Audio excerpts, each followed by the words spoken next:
Good morning and welcome to the Eclectic Radical. I'm Chris Richards, the Eclectic Radical. And yes, I did get a haircut. Don't worry, it will grow out. With me today is friend of the show and one of my favorite guests, Renee Johnston. Renee, what's been going on with you? I know there's been a lot of stuff in the news that's got us all messed up all the time. So what's going on with you specifically? You're right. I feel like every time I turn around, like something new has happened.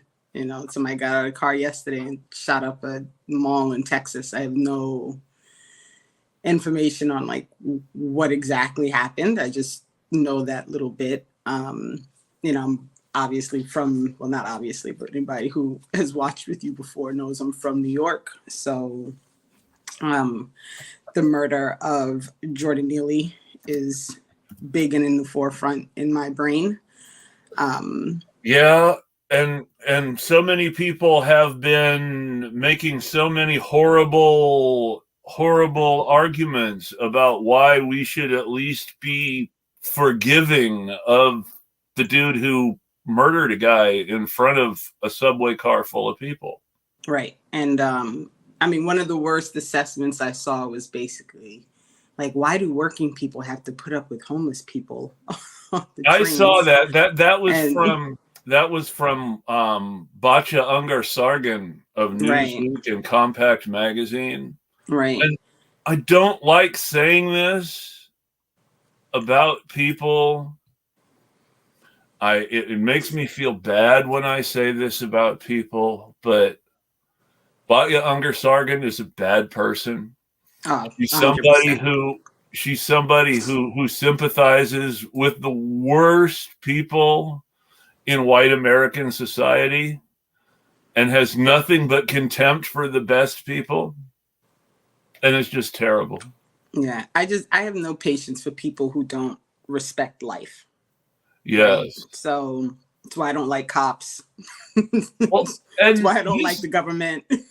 This idea that it somehow protects working people to kill somebody on the train, to murder a homeless person on the subway. Yeah. It's like, how does that help working people? I'm one paycheck away from renting on the subway. Right. So it's just, this idea that his disturbance of your piece on the train was worth taking his life. Right. I can't even. So I grew up in New York and I was a commuter to high school. So from age 12 through graduation from high school, I got on the train every morning and I rode the train for an hour and then I walked to school. Like this was my daily commute. And, not for nothing, the train is never really a fun experiment. Like, I watch people get beat up. I watch people get robbed. I watched homeless people. Like there's a lot of bad stuff that's not so fun to experience on the train, especially as, a teenager. That said, I never sat there and thought to myself, I really wish someone got up and killed this guy. You know what I mean? Like that just that was never in my brain as like an adequate response to someone.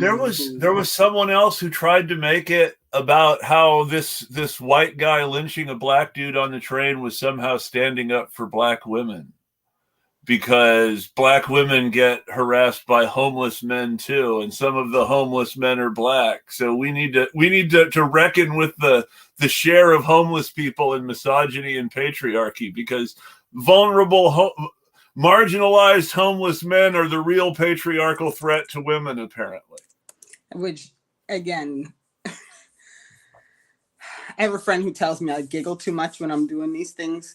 It's part out of nervousness and part out of the sheer idiocy and complete like absurdity of the things that people say. I can't really, the idea that you have to kill somebody because they're being a disturbance.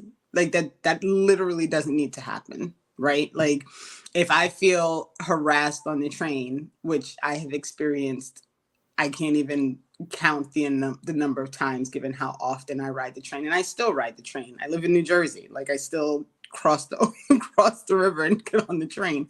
Yeah.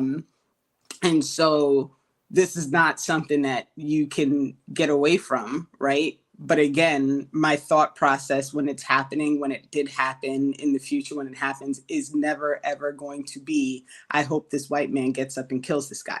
Like that's never ever ever ever going to be the response in my brain. Who goes there? I mean, whose mental response to this whole thing is, I'm so glad that white guy choked that guy to death. Right. Who thinks that? So no one who is not a psychopath. Somebody, well, no, not even somebody. Multiple somebodies were calling him a good Samaritan in tweets and in headlines. The New York Times wrote this really gross piece, essentially both sidesing the debate over what happened by framing Batya Unger Sargon's side of the argument as reasonable and normal. Right. And just as legitimate as the position that says, my God, why the fuck are we killing people in public transportation? Right. And I don't. So it's hard, right? So Mark just said this in the chat. Everyone else on the train is a coward or a sociopath or both. And he's right, right? And it's hard to judge because I also don't, like, I wasn't there, so I don't know about that feeling of, oh my God, what's happening right now, right? What do you do? Do you do something? Are you going to be in harm's way? You know, how do you, but to not even say, like, I couldn't imagine that I would sit there and watch and not say like, yo, get off of him. You know what I mean? Like, dude, say something at least to the attempt to try and get it to stop. The man, you know, he now has a law firm who I'm sure readily jumped on to defend the white murderer. Of course. And they sent a letter saying that he didn't know that, you know, he could kill him, which is utter horseshit because you're a Marine and you're literally taught to kill somebody. If you don't understand that choking people can kill them, you might, I mean, and I hate to use language like this because it sounds like it's too close to what the other side is doing. But if you don't understand that choking people can kill them, then you might be the one who should be removed from public life and not the homeless did. Right. But he was also a Marine. So he learned that. A Marine knows this. Right. He learned that chokehold to kill someone. Dude, yeah, you're a Marine. Everything they taught you in the Marines was to better kill people. Right. So this idea that like, oh, he didn't know, it was, you know, it just, you know, it's absurd to me that they're gonna go with that plan. Like we're gonna go with this story that he didn't really mean to do it. I'm gonna bring this up from the chat here because this is an important topic. We do need to talk about cops. I actually meant to start with cops and not the chokehold on the train, but you know, the guy doing the chokehold on the train clearly wants to be a cop. It's that same, it's that same self-deputizing white person syndrome that we saw with the Ahmaud Arbery murder down in Georgia. Yes. Mm-hmm. It's the same self-deputizing white man shit that Kyle Rittenhouse pulled. Right. And let's be honest, there are a whole lot of people who think of themselves as otherwise good people who have these really violent fantasies about self-deputizing to kill someone. Right. And honestly, to kill Black people. They never admit that. That's why they loved Kyle Rittenhouse so much, because the guys Kyle Rittenhouse killed were white, and they could hide the racism by saying it can't be racism because he killed white people. Right. And you know, Ross is correct. And this is part of the problem is we live in a place where we are literally living in a police state. Yes. And police officers and law enforcement and cops and FBI and CIA and all these people, all behave with impunity. You know why Breonna Taylor's boyfriend was ultimately released without charges when they killed her and arrested him and for shooting back at the cops, right? Mm-hmm. Well, no, he didn't. He wasn't shooting back at the cop. That's true. When he heard the door, he fired in burst response open. to the He intruder. fired. Right. He was shooting at what he thought was an intruder. But the reason they were intruders. The reason that he wasn't charged is because Kentucky realized before they got themselves in a potential constitutional crisis, before the Nazis had fixed the Supreme Court for them, Kentucky realized that they would be putting their own castle law on trial, and that their castle law would force them to establish in court that a black man could shoot the cops in self-defense under the laws of Kentucky. Interesting. So obviously you can't prosecute that case. You're going to lose anyway. But more importantly, you're going to have a precedent that says black people can defend themselves against the cops under Kentucky's castle law. Interesting. So so once they realized all the legal implications, that case had to go away. They could not prosecute him. Right. I'm almost shocked that he has not been killed the way the guy who testified against the cop who shot her neighbor was killed. Because I'm shocked that he. I mean, I hate to talk like this, and I'm sure somebody out there is. This guy's got a tinfoil hat on, and this is a conspiracy theory. I mean, that's what people say, but you know, the reality of the situation is the police state murders people who talk too much. Yes. So we can't. You know, the minute you forget that part of the process here in this country is if you find yourself with a voice where people are listening and paying attention to what you're saying, and you are consistently pointing out the contradictions of government and policy and police and courts, you're in trouble.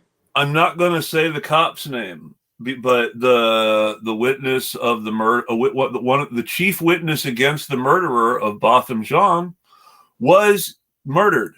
And it is still unsolved. And we know it was the cops. Interesting. We know I didn't know that.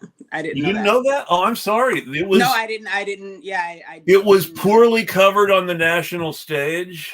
The news at the time was well publicized on social media when it happened. But of course, that's not the thing people cover nationally unless they're one of us anyway, and that never gets the spread it should. But yeah, the primary witness was murdered under mysterious circumstances after she was convicted. Interesting. And you know, so because what was the wit? So I mean, I'm obviously familiar with the Botham Jean story. You know, he was, for anyone who does not know, this is a gentleman who was in his house in Texas watching TV, either eating cereal or ice cream, and a cop burst into his apartment and shot him to death. She claimed that she thought she was going into her own home and that there was someone in her house, so she shot. And forgive me that I do not have all the exact details right, but the general facts to which he testified is the fact that there was a pre-existing relationship of some kind between the two individuals. They were not strangers, and it wasn't a case of her walking into the wrong apartment and shooting a stranger. It was a case of walking into an apartment she had been in before and shooting someone she knew. Wow. So that's a big part of why she was convicted, and I am assuming that kind of testimony is also why he was murdered, because it's one of those unsolved gang violence tags that cops love to use. Wow. So I knew that the story of her being completely unaware that she was walking into the wrong apartment was untrue, based on the family's explanation that you couldn't confuse his front door with your front door. Exactly. Yeah. So I knew there was something. The front door his front door was different than hers. Right. There was different. I knew there was something. People slick about the whole story. I don't know. you're from New York. You've probably lived in an urban apartment building at least once. Yeah. People put stuff on their doors. Their doors Right. don't all look the same from the outside. Right. Apparently, it was also very easy to tell from the way people decorated their doors the difference between that floor and her floor, because different people had different stuff on their doors. And there were a couple people on that floor who had distinctive stuff on their doors that she wouldn't have seen on her floor. So stuff like that. All of that stuff said that there was no way she walked into the wrong apartment, but also they had a pre-existing relationship. There were noise complaints, and there may or may not have, and it's a combination of noise complaints that may or may not have followed some sort of breakup. Interesting. Like she was mad at him making noise after she wasn't visiting his apartment anymore or something like that. Interesting. So, I mean, I don't know what's there. There's something there. She had a reason for killing him based on what was there. Interesting. I didn't know any of that played. I just knew the story that she walked into the wrong apartment by mistake was utter horseshit. Yeah, so I didn't know it was the witness who said this got killed. So I mean, right. So you have the question. You weren't supposed to know it. Right.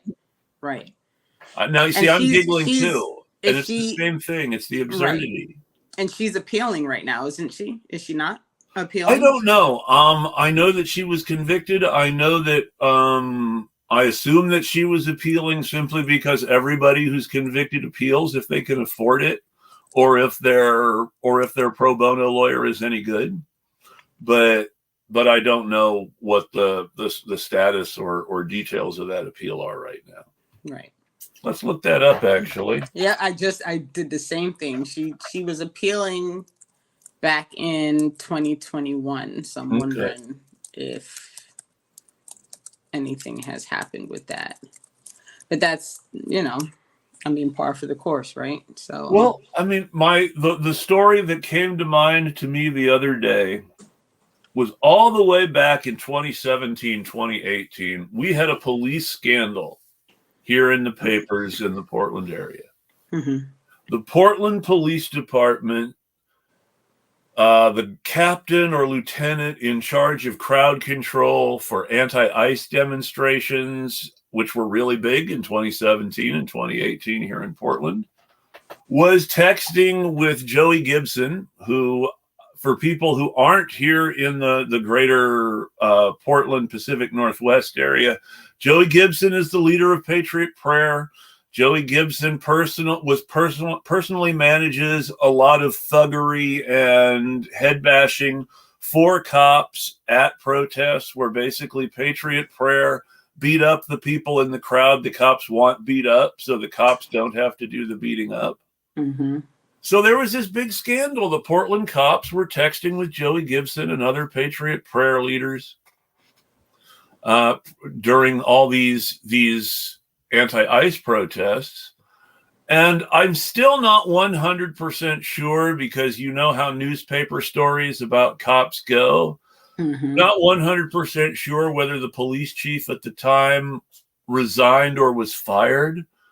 But either way, she's not the police chief in Portland anymore. Unfortunately, in 2020, she was hired to be the police commissioner of Philadelphia. And she's still the police commissioner of Philadelphia now. Of course she is. And Philadelphia doesn't have any sort of history of white supremacy in the police department or collaboration with white supremacists by the cops, does it? Of course. So that's an interesting transition. Yeah. Sorry, my child is talking to me. I understand. 1 second. I can't. It's always something. Back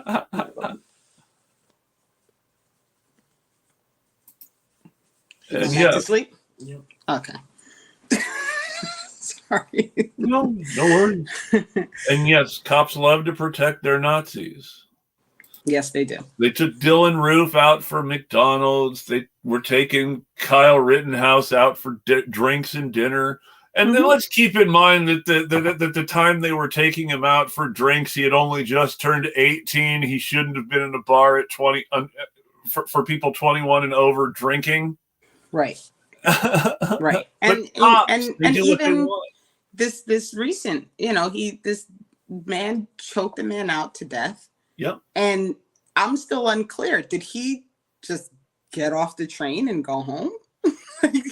It seems really it doesn't look like it doesn't look like the transit police busted him on the subway. Right. Did he go back to the police station and then was re-released after he choked this man out to death on a train? I'm confused. My assumption is that until I hear news journalism from someone telling me differently, I'm assuming he was never arrested or in custody, and that's why the cops are protecting his name.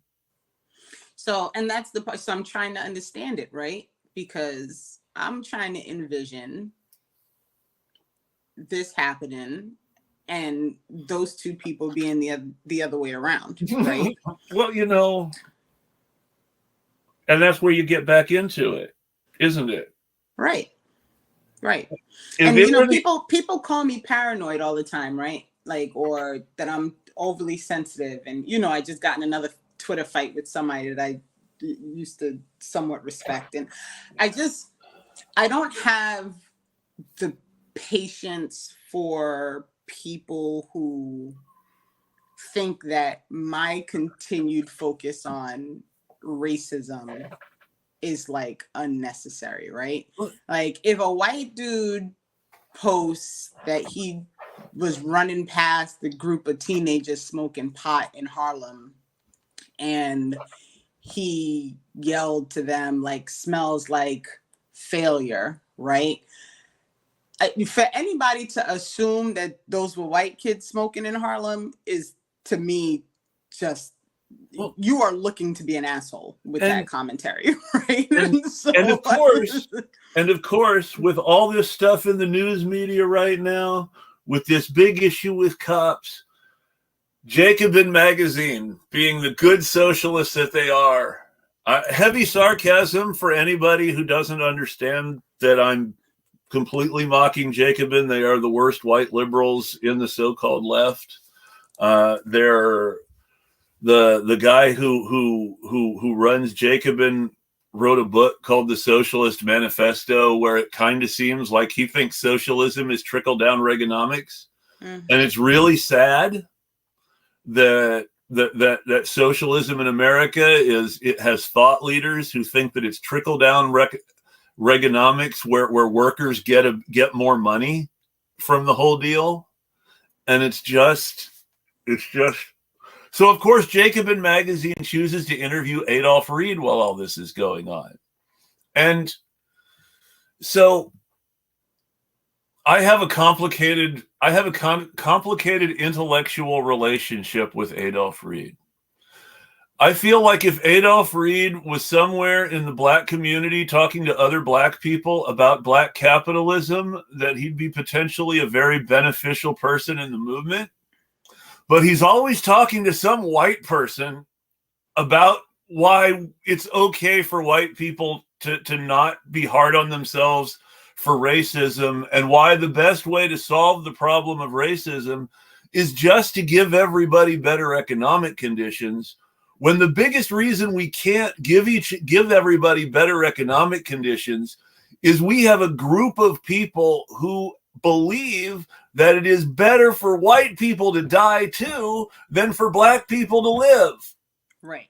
And I hate to be that blunt about it. But this is the always argument, right? The class argument, the class reductionist argument.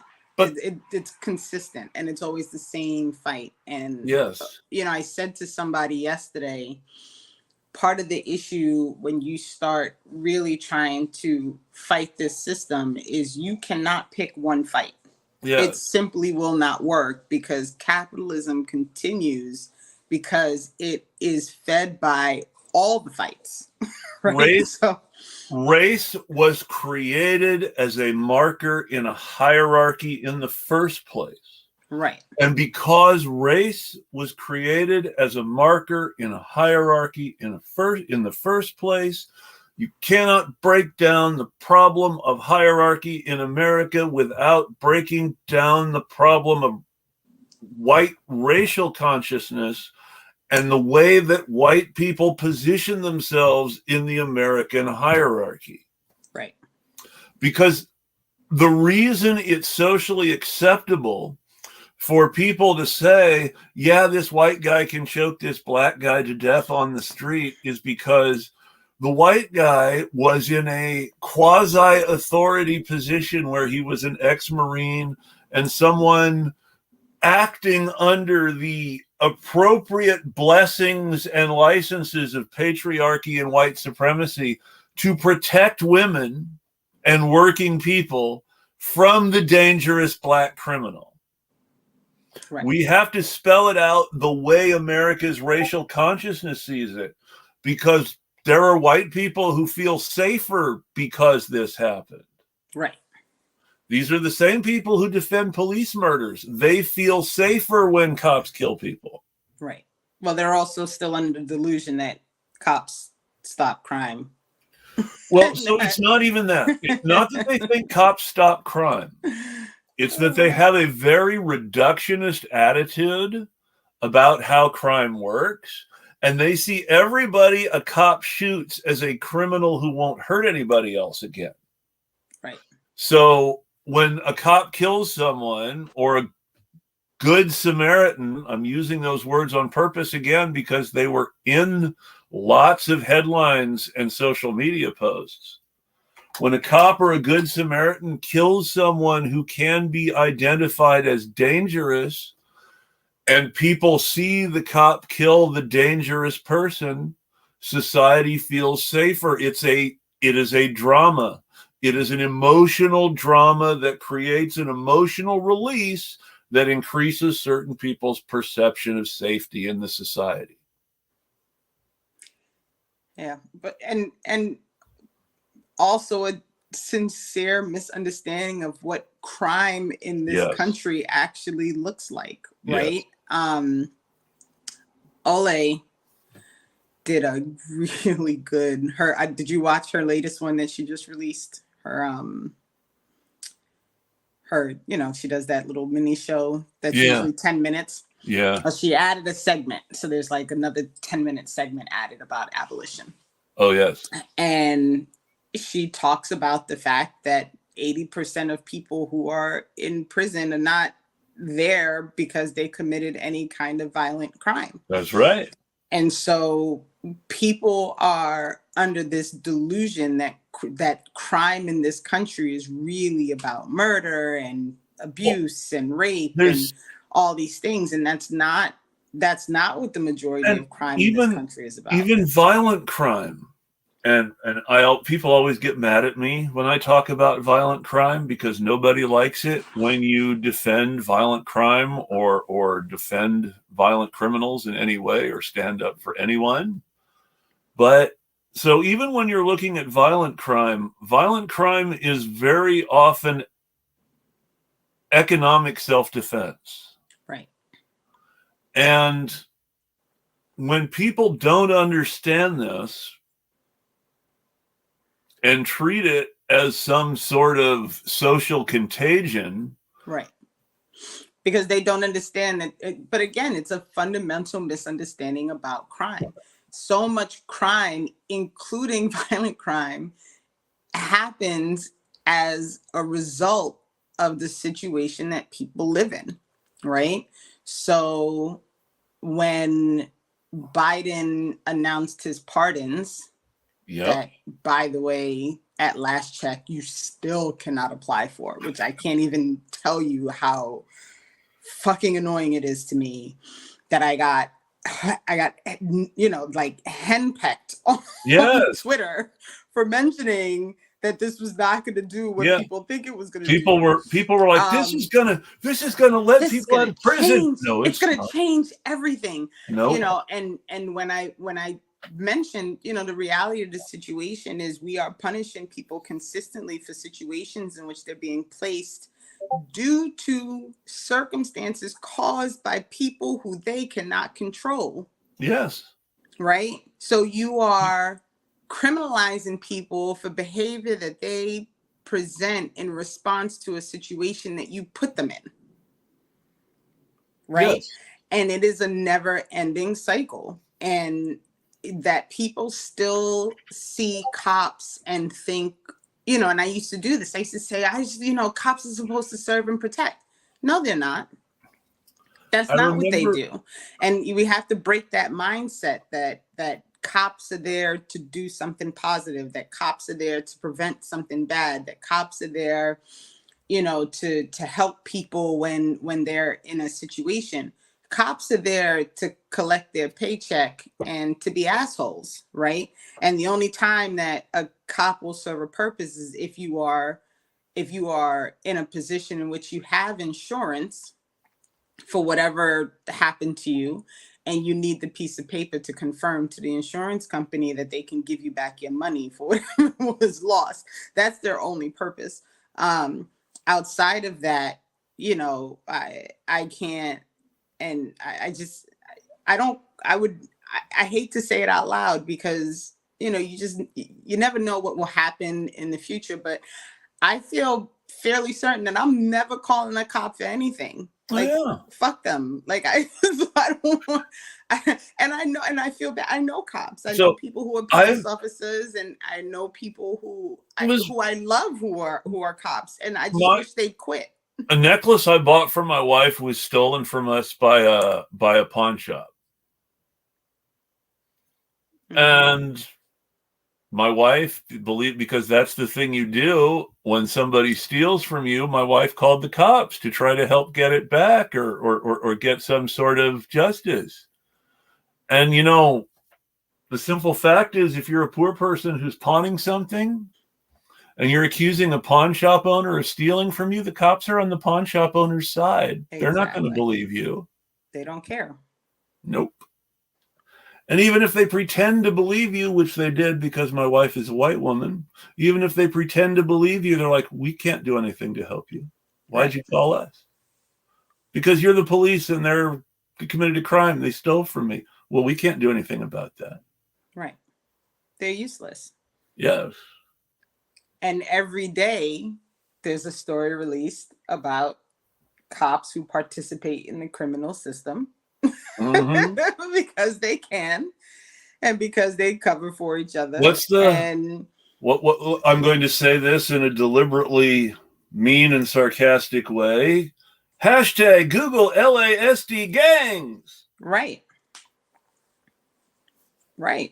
The former, and I will never say, I can't say this enough, the former sheriff of Los Angeles County will die in federal prison for the organized crime convictions for running the Linwood Vikings. Now keep in mind that when you watch movies like Colors, you're led to believe that the gangs are the threat and the cops are the good guys. Mm-hmm. But the actual gang called the Linwood Vikings that's killing people for initiations and making cops. Massive amounts of money in extortion throughout. Our cops. They're cops. Did you, I think you're familiar with Cerise Castle and that she did the reporting that broke a lot of the more recent stuff about Alex Villanueva and the fact that this is still a problem and didn't go away because the previous sheriff went to prison. Right. And she did a podcast that was basically her giving the interviews and the pieces that she put together for that 15-piece article. I mean, it is, and it's still going. Right? Like she did all of that, and it's not like it ended. It's not like the police gangs in LA don't exist anymore. One of the small numbers of people who could be put on the list of cops who somehow redeemed himself was a former police chief of San Jose. Let me look up his name again real quick. That's not what I want. Don't try to pull up another StreamYard window in my new tab. Sorry, folks.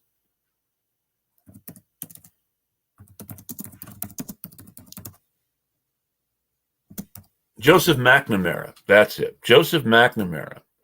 Who's it? So tell, I don't know. I'm not familiar with that. So Joseph McNamara is a sort of, I don't know exactly how to politically describe him. He's a guy who was a cop for his whole life, so I don't want to call him a leftist.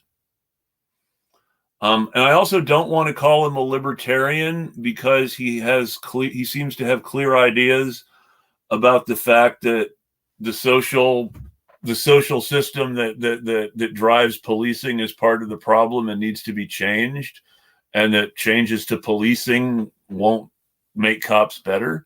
But he was chief of police of San Jose for a while in the 80s and 90s. And he was a very big whistleblower when it came to writing in the mainstream media or in outlets very close to the mainstream media about criminal cops and about how cops protect criminal cops as a matter of course, and how every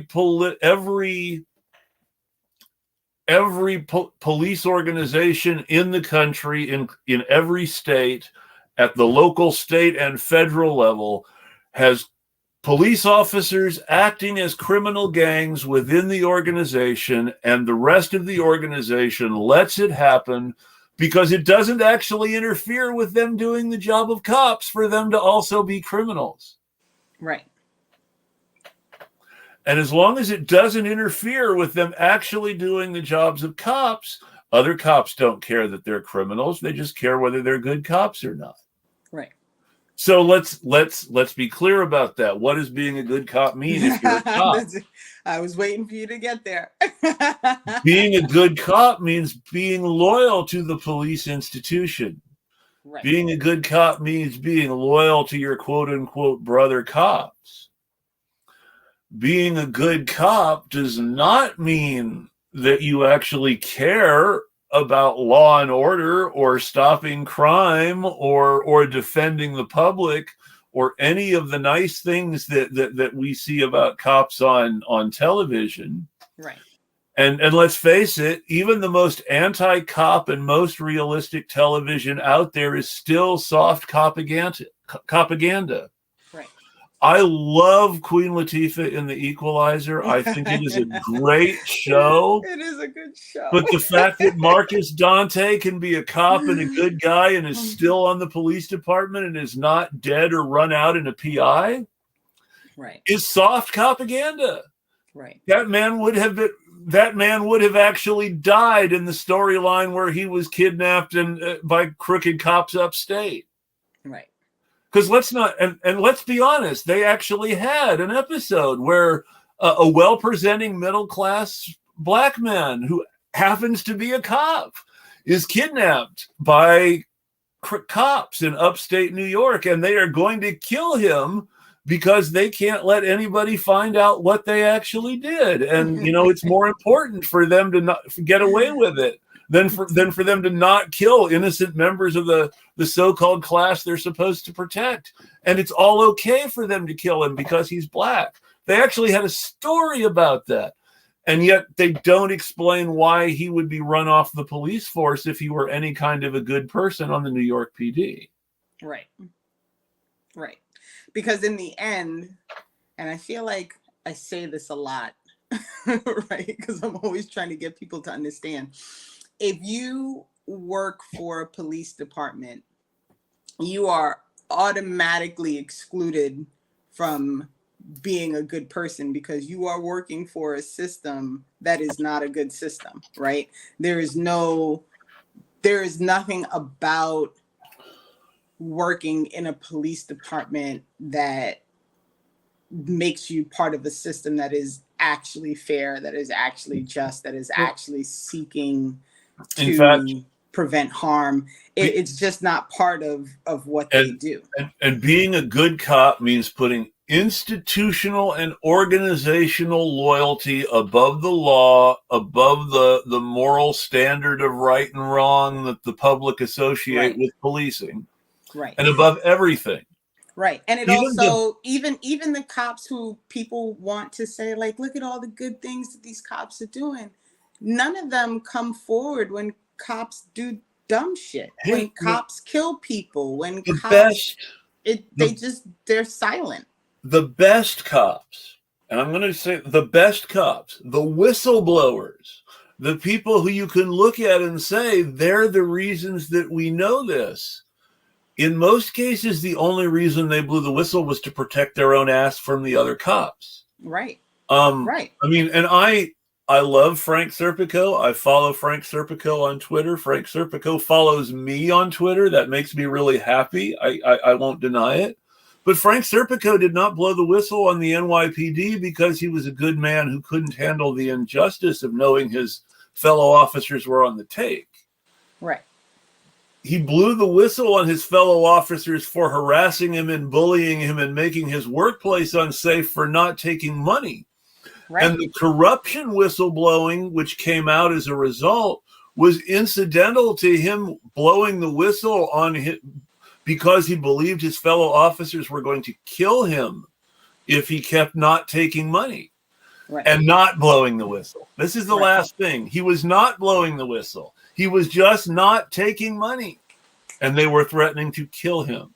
Right. Because in the end, that's what, all...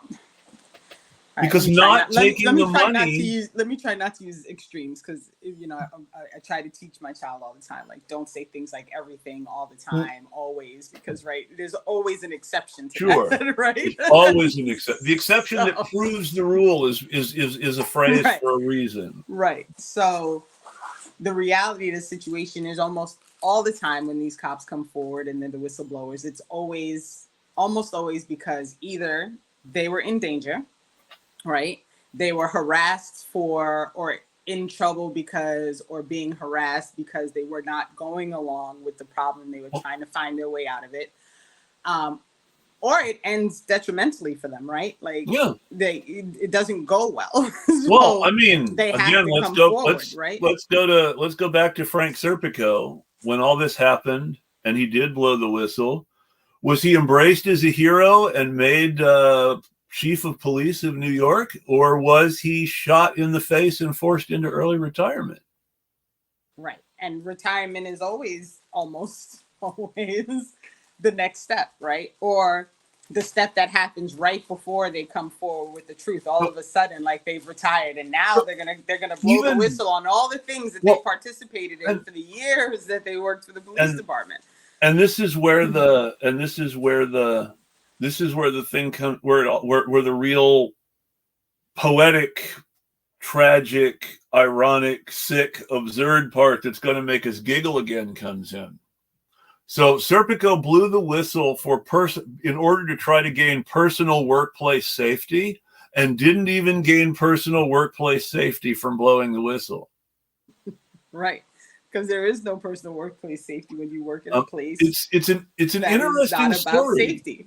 It's an interesting story. He went to his watch sergeant, his shift sergeant in charge of his squad, to report the harassment. And they just took the report because they're the watch sergeant.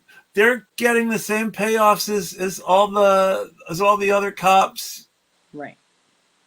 Right. So they just, did nothing with it. You don't talk to internal affairs. That's breaking the rules. So he went over his watch sergeant's head to his lieutenant. The lieutenant was a guy named David Dirks, who for a little while at least was the second most famous police whistleblower after Serpico, because he was the one who actually ended up testifying in a lot of the corruption hearings that were going around in the 70s for a bit and 80s. Mm-hmm. But so, and again, he went over the watch sergeant's head to report on-the-job harassment to a lieutenant. He was not reporting criminal behavior or corruption. He's reporting on-the-job harassment, workplace safety issues to an individual in a position of authority. And the lieutenant, and you got to give Dirks a little bit of credit because he was a corrupt guy himself who was taking money himself.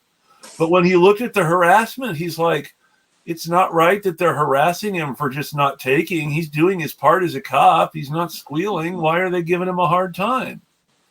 And it's so the person who actually did the most to testify against corrupt cops did it because he felt bad for someone the corrupt cops were bullying and got involved because he was trying to help him out at work. And it's this very normal really workplace harassment complaint. It really is so absurd when you think about like what cops are and what they do versus what people think they do. Like the absurdity of this continued assumption that cops are about, again, like that they're about safety and stopping crime. And, everyone, part of the reason that there's always this fight whenever something happens with a police officer is because people go into the situation with the assumption that the cop is trying to do the right thing, right? But people go into it looking at it as if the police officer was trying to stop some harm from happening to someone else, right? So then the report comes out, and then they're like, oh, well, the police report said this. And these people already went into the situation believing that the cop was trying to do the right thing because they were trying to stop some harm. So when the report comes out and says, oh, well, there was a knife found on the scene, they're like, oh, well, that's what happened. The guy had a knife, right? And then people like me who pan out and say, okay, but you went into the man's house and shot him to death. Of course, there was a knife on the scene, but was it the knife that was in the knife block on the countertop in the kitchen? Like, what are we talking about right now? Like, who doesn't have a knife in their house, right? And let's pretend it's not. I want to go on the record and say that it's not, but let's pretend for a moment. I'm a white guy. I'll try a thought experiment. Let's pretend for a moment that being a cop were as dangerous as people want us to believe it is. Right. What other dangerous profession glorifies cowardice? Right. And lets people and teaches people to be so afraid of their own shadow that their solution to every perceived threat is a bullet. Right. Right. I mean, so if you're a lumberjack and you feel afraid for your life, the other lumberjacks are going to give you a hard time and tell you to not climb the trees and maybe go get a job in an office somewhere. Right. They're not gonna say, yeah, it's scary. I mean, we understand this system of how people traumatize each other well enough to know that in most dangerous professions, toxic masculinity embraces the danger of the profession, wraps it up in macho, and to a certain extent glamorizes their own oppression by saying, look how tough we are, we die cutting trees for you. Right.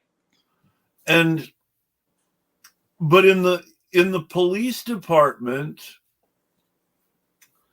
the solution to this fear is killing people for the cops to feel safer. Right. And that's always the solution. Okay, almost always the solution. It's the solution way too many times for a job that should not result in people who are unarmed being shot 57 times. Like, the consistency of these situations where people die and the response is, oh, well, we were afraid. Well, why are you doing that job then? I've never seen a more scary set of people in my life than cops. They always scared of something. So why are you there? Right? I'm not a firefighter because I'm not running into nobody fire to do nothing. Right?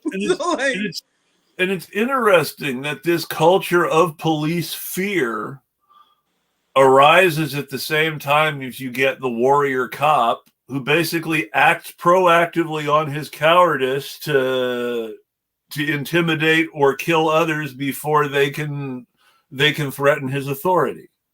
Right. Right. I know it's very hard to like, there is no understanding it for me at all in any way, shape, or form. But I am a person who firmly believes in the sanctity of life, right? That everyone is deserving of their ability to live and breathe. Well, it's even simpler. So I'm fine as a passenger, but I have to admit that if I were piloting an aircraft myself, I would probably fear for my life. And you know what? Because I would probably fear for my life if I were piloting an aircraft myself, I've never made any attempt whatsoever to learn how to fly because I'm scared of that idea. Right. So if you're so terribly afraid that every person on the street is going to be shooting at you, why did you become a cop? Exactly. And that's my point. Like, I'm not a firefighter for a reason, right? Yeah. Like, I'm not running into a blaze to do anything. There are many jobs that I could probably be qualified to do that I'm not you work in an educational system, though. I mean, there's a certain degree of there's a certain degree of risk and that is true. That is true. But more than that, trauma, because of the way our educational system works. But there's that always. So there's that risk and trauma to a certain degree that comes in working. I'm about education, right? I am not a revolutionary because I know I am not prepared to die to fix the things that need to be fixed in this world. And I feel like that's like the line between being someone who educates others to be aware of the problems and people who are willing to put everything on the line to fix the problems, right? Yeah. So I'm aware of that line, and I'm also aware that I'm not prepared to cross it at this time, right? Like, not at this juncture of my life. I'm not prepared to cross it. That said, I also am aware that I work in a place where somebody could very much walk into the door with a gun and my life would be in danger. And I do choose to go to that job every single day anyway, right? I also know, however, that the door to my office locks. Yeah. Yeah. And I can, if I get even a hair's breadth of a warning, I am out the door, right? Or I am under my desk, or I am putting myself in like, I'm not going to go confront that situation unnecessarily. I'm just curious in today's world. I'm just curious whether it's even still more dangerous to be a cop than to be a teacher. I don't know. It's a good question. I really don't know. I don't know. Because I believe that there was a time when most people would say, oh, it's absolutely more dangerous to be a cop than to be a teacher, rightly or wrongly. But I don't know whether anybody would even really be able to say that if they thought about it for too long. Obviously, some idiot on the internet would say it. I'm going too far. There's also people in government who would say, yes. Who say it. And, now this idea that we're going to arm teachers, which mortifies me because I know plenty of teachers who have no business. So I'm armed. So even before I get into the question of whether or not we have a school system where there aren't white racist teachers who wouldn't shoot black students just because they're racist, I want to dial it back and go with something just as scary. A superintendent in a school district in Texas where they allow educators with concealed carry permits to concealed carry on school grounds. Superintendent was visiting a school in his district, left his concealed weapon in the men's room. It was found and turned into the office by a student. It is only by the sheer probabilities not aligning in the wrong way that it was found by a responsible student who turned the gun into the office and not a student who was really having a bad day with bullies and thought maybe I'm going to shoot them. But he left it where if the kid had been having a bad day and wasn't able to manage their anger, it would have been a bad day for everybody. Yes. And this is because an armed superintendent, the person who's been allowed to carry the gun to keep the kids safe, left the gun in the bathroom. That is hysterical. And this is even before you get into the scary stuff. But even if you just look at the most basics in the system, in the places in the system where educators are voluntarily arming themselves, it's not going well. There are some bumps along the way.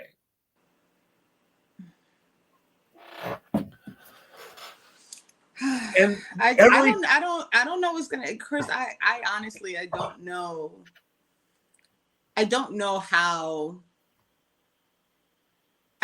people are still of the belief that the system can be fixed, right? So there's no light at the end of the tunnel with this. It has to be completely torn down. Go back to Serpico in the 70s.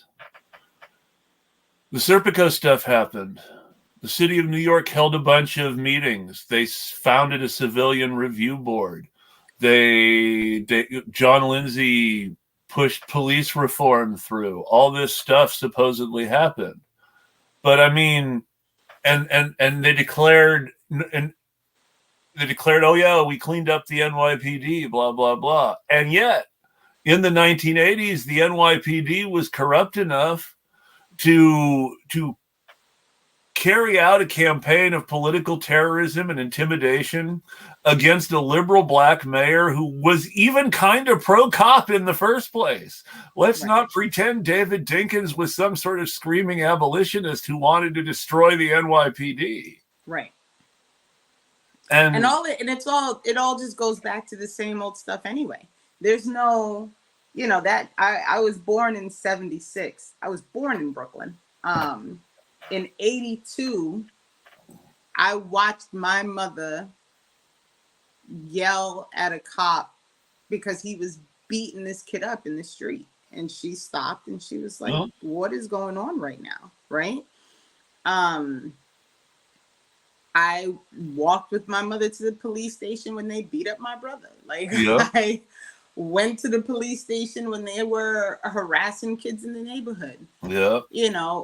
It never ended. I was in high school when the Central Park attack happened, and I happened to go to an elite high school, admittedly, and we could see Central Park from the windows. And so I remember at the time, my brother was the same age as the boys who had been accused, and I remember watching this all go down and my mother saying to my brother, this is why I tell you all the time, be careful on the street, right? Because they will pull you in and they will accuse you of anything, right?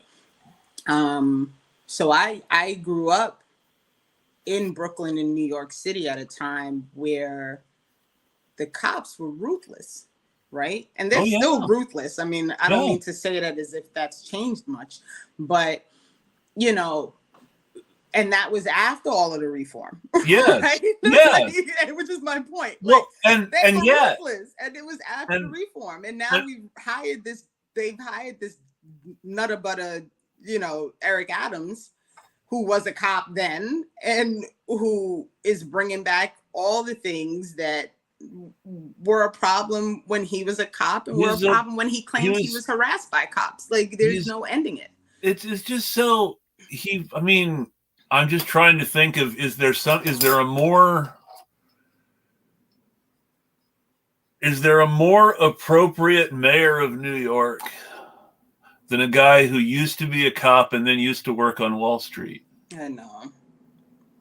And who I'm fairly certain doesn't even live in New York, but let's not go there. So no, this is actually a good topic, because I made this joke back during the 2022 midterm elections, because I really want to know, are Eric Adams and Dr. Oz neighbors in New Jersey? Right. And if so, would that not just be the perfect microcosm of our American politics that Dr. Oz and Eric Adams turned out to be neighbors in New Jersey? Mm-hmm. And there's rumor that there's a Jersey senator who actually lives in New York. So there's that too. I mean, the whole system is broken. I know Bob Menendez is still in the Senate, isn't he? Oh my gosh. Who's the other Jersey senator again? Booker. That's right, Cory Booker. Why do I forget Cory Booker is a senator? Because people want to forget that he's a senator. I want to forget that he's a senator. I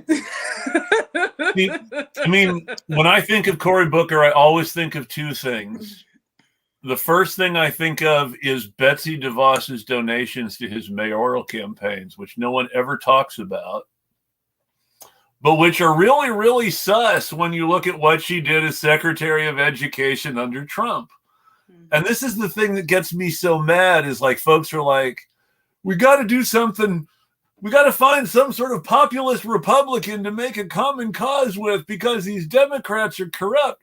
These Democrats are corrupt because their donors are Republicans, you doofus. Yeah, they're all corrupt. They are all corrupt.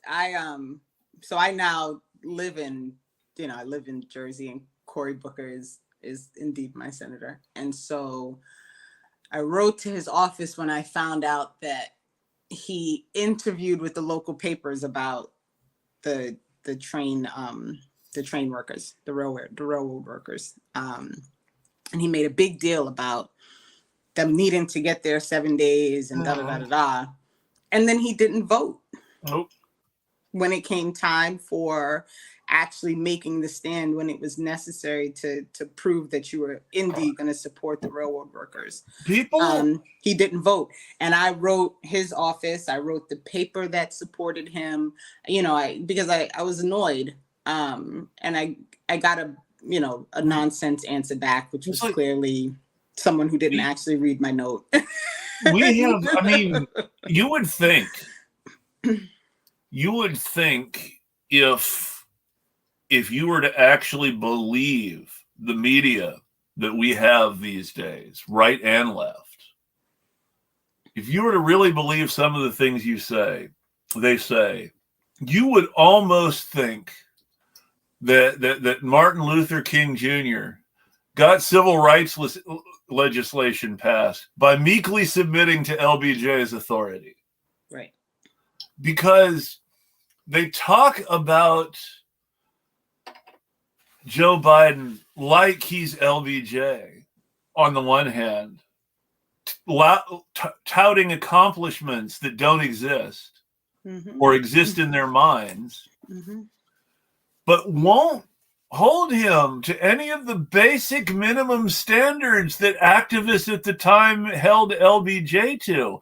Let's remember that there are tapes of LBJ swearing at many of the people whom he had nice smiley public pictures with, and saying horrible things to or about people like Martin Luther King or Bobby Kennedy or a bunch of other people. I mean, don't forget that Biden, the tape got leaked of him yelling at all the black leadership. He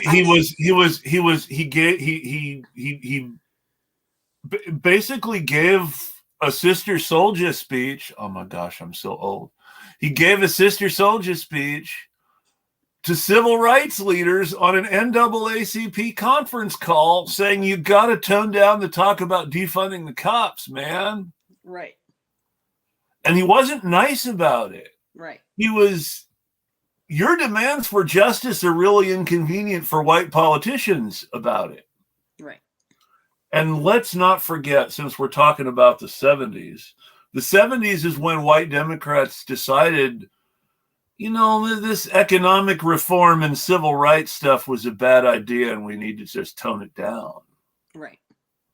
Tom Eagleton, the guy who wrote an amendment together with Joe Biden to essentially create a legislative block for the consequences of Brown v. Board of Education, by killing mandatory busing, was the running mate for George McGovern, and was already undercutting and trashing McGovern before the convention was over. A reporter asked Eagleton, and everybody remembers this as being a Nixon campaign slogan, but a reporter asked Eagleton what he thought of McGovern. And remember, Eagleton is the running mate. He's the guy who's supposed to be McGovern's vice president if McGovern wins. And Eagleton says, I don't even know what he's for except abortion, amnesty, and abortion, amnesty. Oh, and then the third A was something else that's supposed to scare you. Right.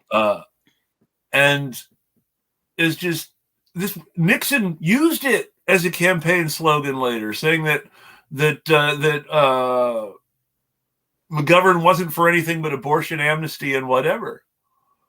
And this was handed to him by his own. This was handed to the media by McGovern's running mate. And then when it was turned out, then when it came out that Eagleton had shock therapy, McGovern tried to be loyal to him. And it's like, I mean, I understand why you don't want to be ableist and hold somebody's mental health treatment history against them. But you're also deliberately choosing to be loyal to someone who very deliberately and premeditatedly screwed you in the media and is now giving you an excuse. Right.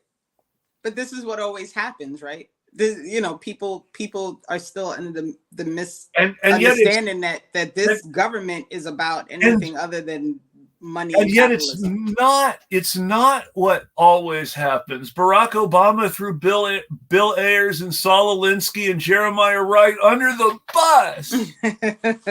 Do we not remember that?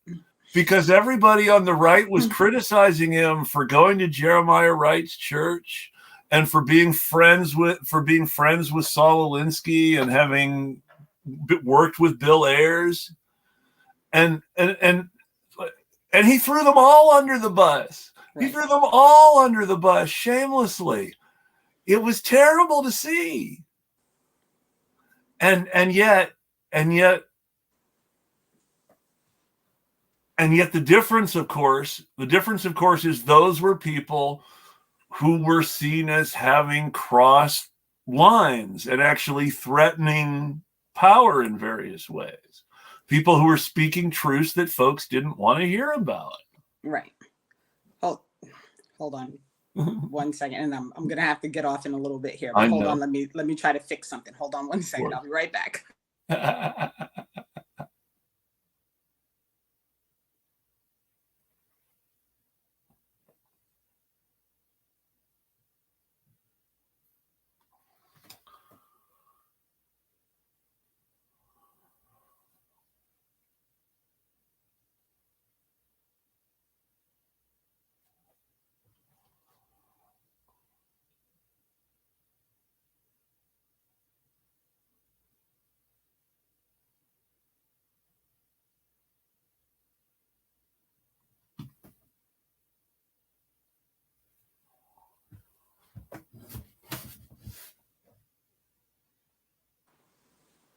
Okay.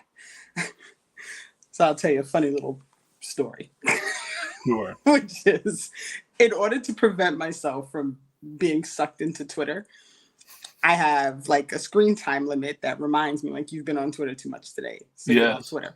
So it's intentional so that I don't spend all day fighting with people on Twitter, because I can easily happen in this rabbit hole. And so I had something like 28 of 30 quote tweets over what I thought was a really good, solid explanation of the paradox of tolerance in plain language that were all by Nazis who were apparently very, very threatened by the incitement to violence inherent in the paradox of tolerance. So the thing just warned me, like, you've been on Twitter. And I was like, but I haven't been. And then I remembered that I connected to this through the link you sent me on the DM. On Twitter, yes. For Apple, I've been on Twitter for over an hour. And so what was helpful was it reminded me that I told myself don't stay on too long because I have to do laundry and Sure. I have a game at 7 and I got to get myself together so that everything is done when I leave for my game. But also, it went off, and all I could imagine was like it completely cutting me off in mid sentence when the phone said your time on Twitter is up. So That's hilarious. Maybe I need to do that. I know my wife would like it if I did that. But I had to start setting some limits because I was really, I'd get into these fights, so and it'd be all day. And I can't do that. No, and and that's the whole thing is I did not actually, though that happened the other day, I did not actually stay online and participate in too much of it. I just sort of did my thing and kept retweeting the original tweet and occasionally quote tweeting someone to try to keep attention going, but not getting into it too much. Yeah, but it's an important. Everybody has their own but agenda with all of these things, and I'm trying my best to not get sucked into other people's agendas. Since we're on our way out, because I think it's a good time to wrap up soon anyway, I do want to sort of focus on one last thing, which is for anybody who doesn't know who Bill Ayers was, Bill Ayers was one of the founders of the Weather Underground. And before that had been a member of Students for a Democratic Society. Mm-hmm. He was an American communist who stopped being a communist and rejoined the comfortable American liberal establishment because you can do that if you're white. And his rejection of his excesses was accepted by his fellow liberals, as it was for fellow former students of a Democratic Society member and Jane Fonda's ex-husband, Tom Hayden, who was also embraced back into the liberal fold despite his excesses. Mm-hmm. Because, again, if you're white and you're willing to say, I'm not a communist anymore, they're going to let you back. Right. Are any of the Weather Underground members still in prison? They're all out, right? I don't think most of them didn't even spend a lot of time in prison. Right. The Chicago 10 ultimately didn't serve any time. Right. And the ones who came back out after, like, what was it, 10 to 12 years living underground or whatever. Yeah, the people who were living underground and came back out just sort of came back out and resumed their lives. Bill Ayers had disappeared for a while and been somebody who anarchists spoke to in secret interviews that got published in magazines you hadn't heard of. And then one day he just, came back out into the public and applied for a job at a university and got hired. And people were like, right, what just happened? Right. And people who were fugitives were suddenly fine again because people just wanted the 70s to go away. Right.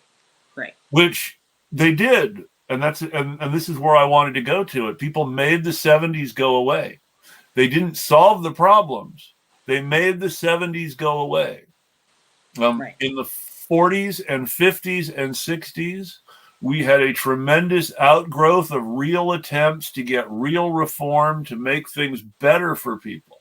Now, you can complain about the limits of reform all you want, and I will agree with you. But the fact still remains that for 20 to 30 years in American history, there was a sustained effort to make things better for people by a significant portion of the American population. And while they didn't win the kind of big victories that we would have liked, they won small victories that at the time made people think things were getting better and made people feel like they were on a good path. And then in the 1970s, Democrats in places like Massachusetts realized they had more to gain by pandering to the white business community than by continuing on with their attempts to reform the system. And so you have Joe Biden in Delaware as I was saying about him and Tom Eagleton rolling back school desegregation. I mean, can you get to a more fundamental image of that 70s reaction than the Biden-Eagleton amendment and, mandatory busing going away? I mean, remember that the famous pictures of high schools being desegregated in the South, those schools were all desegregated by mandatory busing. Right. So when we're outlawing mandatory busing, we're basically making Central High School, which had been a white school but segregated and then became an integrated school. We were just making Central High School a black school while all the white kids went to private school. Right. Right. And the whole system works that way, right? Yeah. Like I asked the question, and I know we tend to do this. We like follow these threads. I asked the question about the Weather Underground because yes, Mumia is still in jail. Yes. Right. McGee is still in jail. Right. There were black. Assad there is still in Cuba. There was a Black Panther who just got released a few like last year or the year before now, who had been in jail for decades. Mm-hmm. And this is, Black people are never allowed to find their freedom in the same way that white people are allowed to find their freedom. And let's remember, Bill Ayers and Saul Alinsky never served a day in prison. I'm not saying they should have. I'm not saying that I don't support the things they did that other white people demonized them for. I'm saying I don't support them walking back to respectability and leaving it all behind. Right. And it happens all the time. Mm-hmm. And, but of course, I go back to this idea of like being a true revolutionary. Like, you have to be willing to make that sacrifice. Well, I mean, right? And let's remember that Mumia's response to the cops trying to pressure him to write less about MOVE was to actually join MOVE. Right.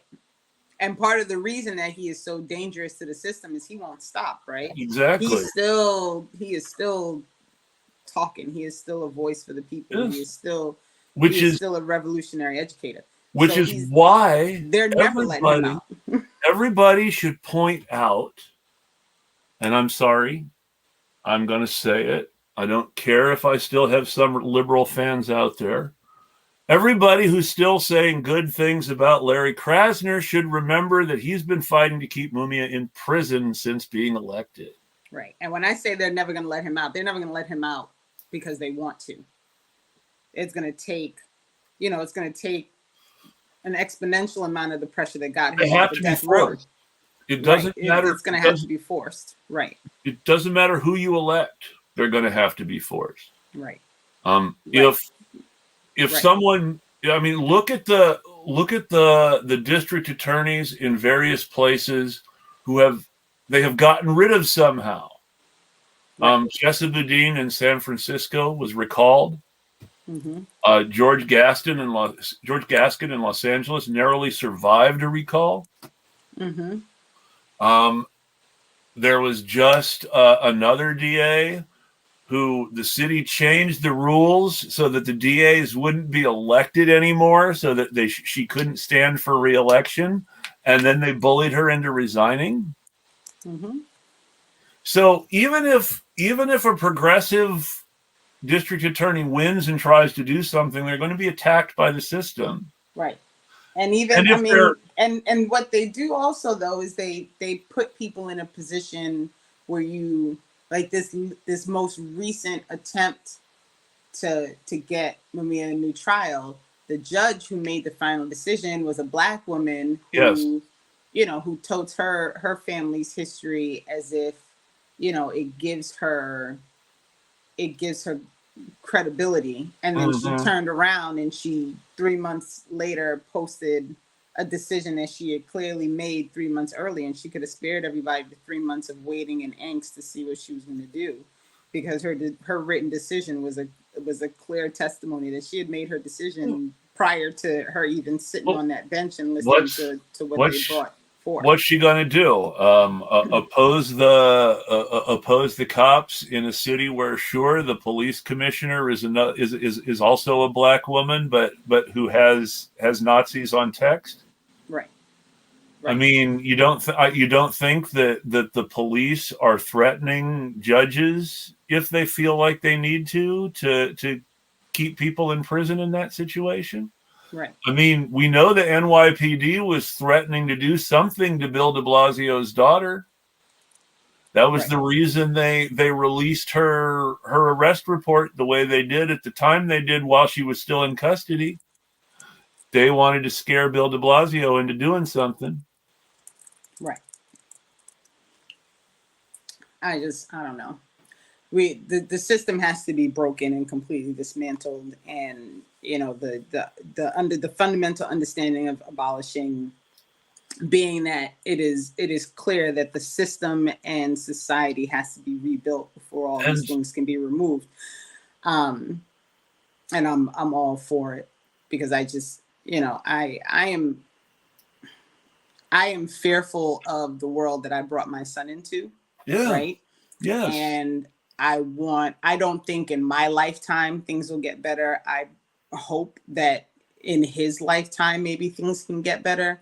But none of it's going to happen if people continue to pretend as if the system is the way it is because it was meant to be a good system. The system is the way it is because it was built to be a bad system, and it continues to be a bad system because that is what it was created to be. So you can't fix that. You have to destroy it. There's something I want to say to my fellow white people too, and that is, if you're a working class person who's trying to do the best you can and who doesn't understand this, you need to realize now that they will kill you too. Yes. And I'm not trying to scare people, and I'm not trying to tell people that everybody needs to become a revolutionary right now. But you need to understand that the guy the U.S. Marshals killed in Vancouver, Washington, because he shot a Nazi, a member of this same Patriot Prayer organization we were talking about before, at a George Floyd protest in Portland, because that Nazi was armed and had fired on protesters. That was a white man. He was killed despite his whiteness because he chose to side with the people the Nazis were shooting at and not the Nazis. Right. Let's not forget who Kyle Rittenhouse killed. It was black people. This is this was the next thing I was going to say. The people that Kyle Rittenhouse killed were a mentally ill white guy and a white protester. Mm-hmm. And the guy he wounded was an actual medic who had fired a shot at him after he had killed someone and was already wounded. And so, without wanting to incite anything, I want you to understand that you cannot return fire with accuracy if you're wounded. And if you're taking a gun somewhere, you should keep that in mind. If you don't understand that, you shouldn't take a gun somewhere.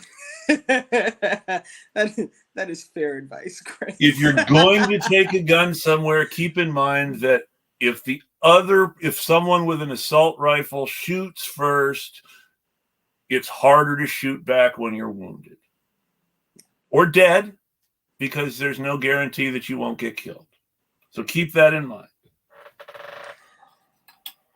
I am going to have to jump off. And yes, that's a good place for us to end. But this is where we are. A lot of people think that because the media shows cops killing black people all the time, that the cops don't kill white people. Right.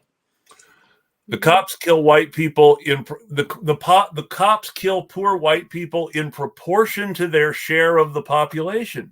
Right. Which means the cops kill a significant amount of poor white people. Right. They kill black people way out of their proportion of their share of the population. Right.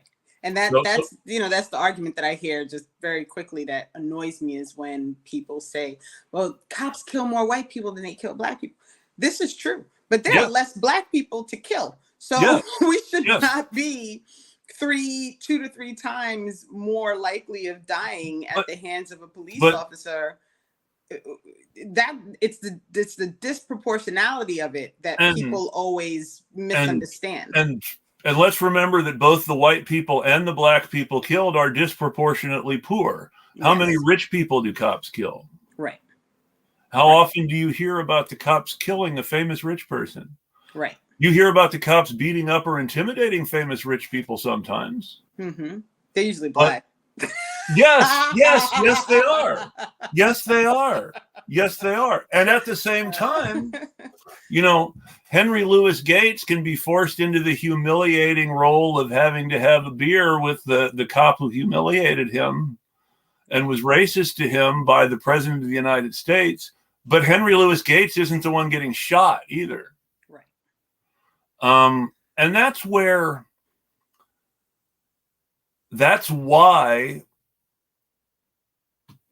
the class matters. Right. But at the same time, a white member of the class would not have had to go through the humiliation that Henry Louis Gates had to go through in order to purchase his safety. Why does Henry Louis Gates still support that system? Right. And the answer is he benefits from it. Right. As do most Black and brown people who continue to perpetuate this nonsense because they're benefiting from the system. That part of the argument is true. But, and this is the important but, having that conversation with white people will not make it better. And white people choosing to advertise that part of the conversation just keeps it keeps repeating the trope that we should be a movement led by white political celebrities and not actually by marginalized people. Right. And on that note, have a great week. You too, Chris. I'm sure we'll chat. I'm sure. Take care, Renee. All right. Bye. Bye. And everybody else, that's sort of where I want to leave it. When you look at some of the things that some people write, ask yourself how they're saying it. Are they trying to lead without sharing any of your experience? Are they trying to preach to you from a place of relative comfort about why you must do this thing that serves their purposes but not ours? If they're white, that's a big part of it. If they are in a successful class, that's a big part of it. And you have to look at the point of view from where people are coming when they say, these are the people we have to align with, because there's a Nazi problem and the Nazis are not our friends. The Nazis are the cops' friends. And on that note, I hope everybody has a great week. I will tweet at you.